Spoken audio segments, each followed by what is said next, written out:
Iguaçu, 1992, pousada Pé da Mata, Maresias.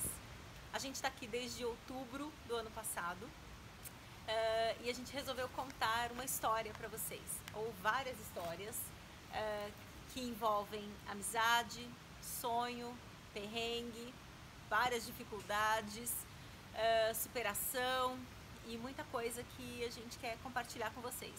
A gente está bem sozinho nesse momento, acabou a temporada, acabou o carnaval, começou a crise da Covid, a gente fechou a pousada. Então a ideia é que a gente se aproxime um pouco de vocês contando essa história. Então, onde quer que vocês estejam vendo, compartilhem, comentem, contem as histórias de vocês, em que momento vocês também aprenderam essas lições em outros contextos, em outras situações das vidas de vocês. Eu sou a Rose, sócia da Pousada Pé da Mata. Eu sou o Jô, sócio da Pousada Pé da Mata. Sou casado com a Rose há quase 30 anos e vai ser uma grande alegria para a gente poder compartilhar esses últimos meses, essa grande aventura. Essa série tem 10 episódios. Bem-vindos à nossa casa. A nossa pousada e a nossa história.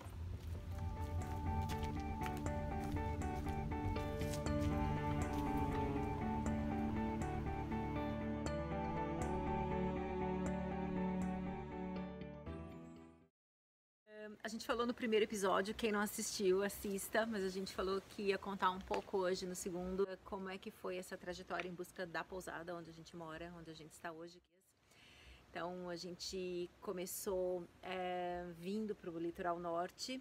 A gente vai falar sobre 3 pousadas, mas a gente visitou mais de 10, né, amor? Sim, e por muitas nós nos apaixonamos. Todas elas tinham aspectos positivos. Algumas não, algumas a gente não gostou mesmo. Estavam meio caídas. Tem de tudo, né? Mas realmente a gente se apaixonou por várias. Por várias. A gente vai contar de uma que a gente gostou muito. Ela era bem pequenininha e ao contar sobre uma pousada, a gente também vai dizer o que deu certo, o que deu errado e quais foram os aprendizados, porque esse é o propósito dessa websérie. Essa pousada ela estava arrendada, né? Ela estava alugada para 2 mulheres que tinham um propósito muito lindo de contribuir com a evolução do ser, que é um propósito parecido com o nosso. Como a gente falou no primeiro episódio, a gente ainda não desempenha este propósito, mas ele é o nosso propósito para o futuro também.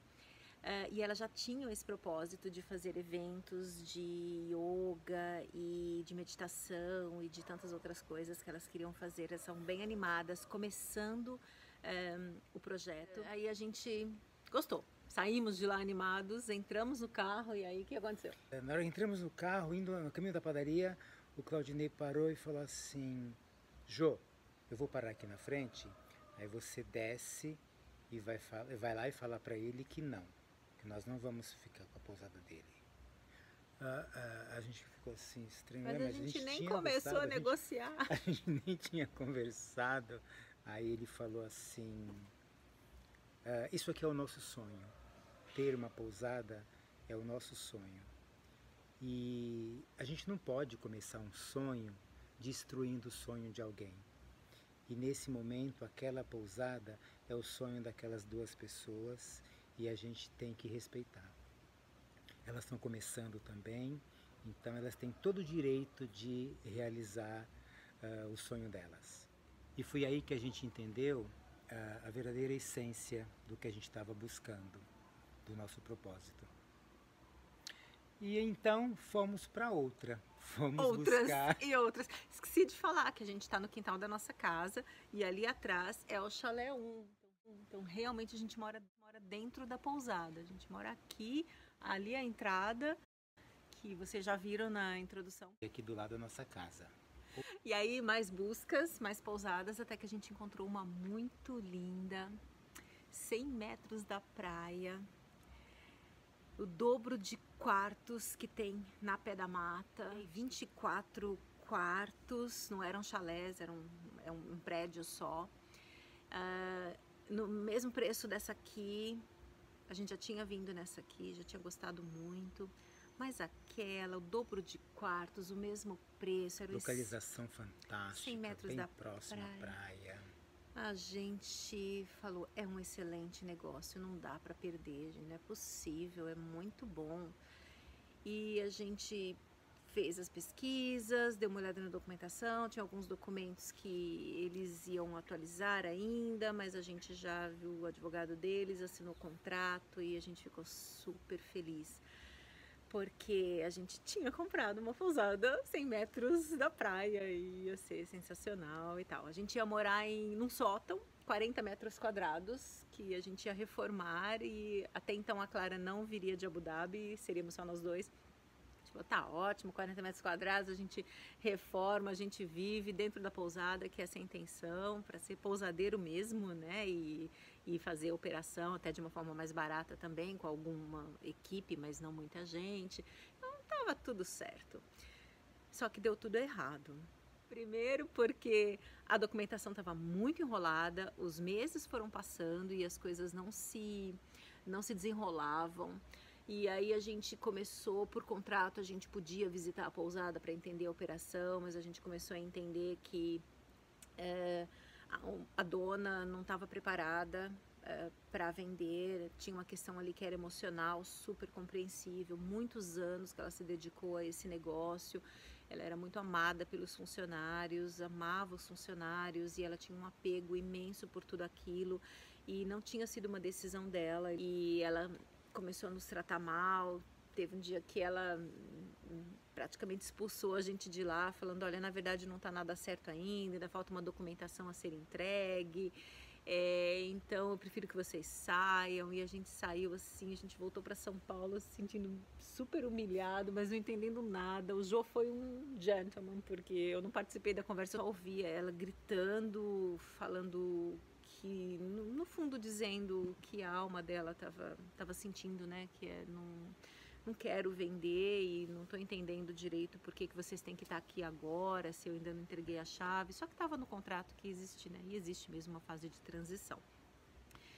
E a gente não estava fazendo nada de errado, mas mesmo assim o Jô foi muito educado e simplesmente disse, para você se sentir confortável, a gente vai embora. A gente tinha ido para ficar uns dias. Ficamos E voltamos para São Paulo e aí começa a conversa de novo para ver como é que seria essa transição, até que a gente tomou uma decisão que foi fazer o distrato. Enquanto tudo isso acontecia, no começo a gente estava muito feliz pela compra.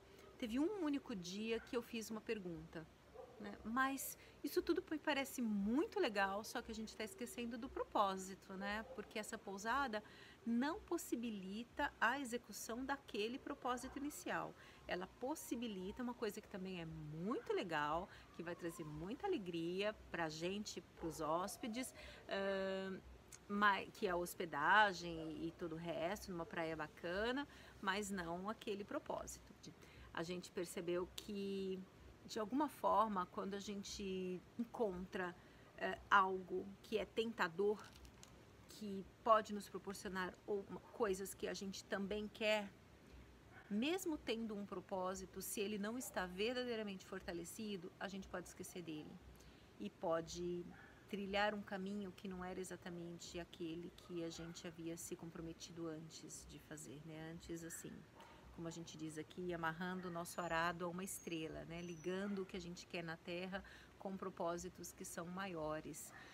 E que não tem a ver com resultados só financeiros, né? Mas também resultados sociais, resultados ambientais e tantas coisas que a gente pretende fazer aqui, né? E a coisa errada era tão certa que quando nós pensamos em desistir, a Raquel, advogada, ela ficou dias pensando, avaliando o contrato, analisando as condições, porque nós estávamos já, infelizmente, considerando entrar numa briga para reaver o dinheiro que a gente já tinha pago bastante. Né?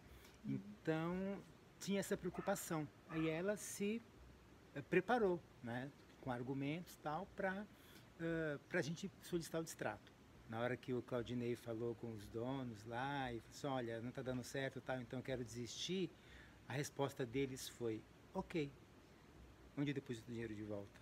Algo assim. Nada. Aí a gente se lembrou de uma pousada muito linda, no meio da natureza, que que por alguma razão a gente tinha esquecido no momento que a gente encontrou essa, que a gente acabou de contar a história, e a gente falou, por que não? Né? Você falou, né?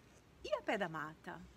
E na hora que ele falou, e a Pé da Mata, parece que a gente se encheu de esperança de novo, de que podia dar certo. E aí a gente veio aqui e tudo fluiu lindamente. Não perfeitamente, porque perfeitamente nunca traz aprendizados, mas existe uma diferença de fluir, como um rio que flui, mesmo tendo pedras no caminho. Ele encontra a pedra, mas ele dá um jeito de contornar, de passar por cima, ele move pedras também com a sua força, e ele segue o curso, e está sendo assim, né? Como um rio que tem pedras, e não como uma piscina aquecida que não tem nenhum desafio, né? Que a gente conta no episódio 3. Então percam! Tchau, pessoal!